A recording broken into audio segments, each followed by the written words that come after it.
কর্মব্যস্ততার মাঝেই স্বস্তির জন্য ভাবছিলাম কোথায় ঘুরতে যাওয়া যায়।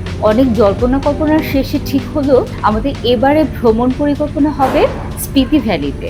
এর আগেও আমরা উত্তরাখণ্ড, দার্জিলিং, সিকিম, সিমলা, মানালি, কাশ্মীর ও লাদাখের পাহাড় দেখেছি। তারপরেও লাহোস স্পিতির পাহাড়ের প্রতি আমাদের একটা আকর্ষণ ছিল।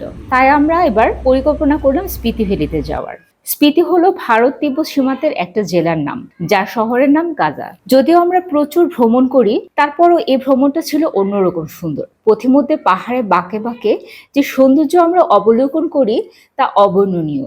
প্রকৃতি অপরিসীম সৌন্দর্য রাব্বুল আলামিনের মহাপরাক্রমশীলতাই যেন স্মরণ করিয়ে দেয়। আমরা বাংলাদেশ থেকে যাত্রা শুরু করেছিলাম রাত 11:30টায় বেনাপোল এক্সপ্রেস ট্রেন দিয়ে।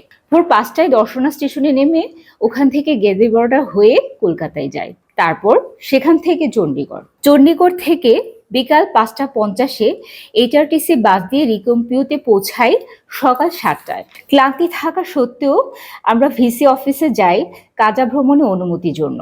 ভারতে বেশ কয়েকটি রেস্ট্রিক্টেড এরিয়া রয়েছে যেখানে বিদেশিদের ভ্রমণে অনুমতি প্রয়োজন হয়।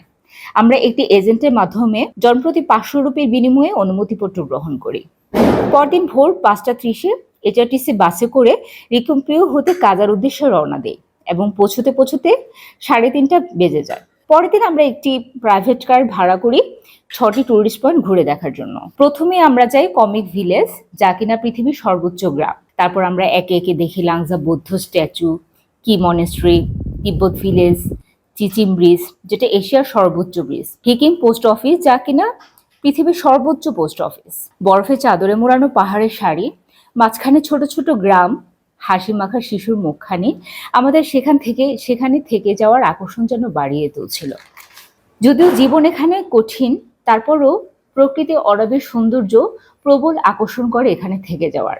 কিন্তু আমরা তো এখানে থাকতে আসিনি, যেতে হবে মায়া কাটিয়ে, যেতে হবে পাহাড়ের সৌন্দর্য উপলব্ধি করতে। পাহাড়ের মাঝে ছোট ছোট নদী, মেঘে উড়ে যাওয়া, এক কথায় অসাধারণ ছিল।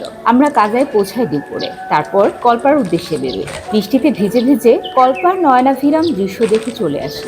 এর পরের দিন আমরা চিটকুল ভিলেজ ও সাংলা ভিলেজ দেখার জন্য বের হই। চিটকুল ভারতের সর্বশেষ গ্রাম। এই রাস্তাটা সত্যিই ভয়ঙ্কর। দুর্বৃত্তদের মানুষের সেখানে না যাওয়াটাই উত্তম। অপার্থিব এই সৌন্দর্য বর্ণনায় আসে না।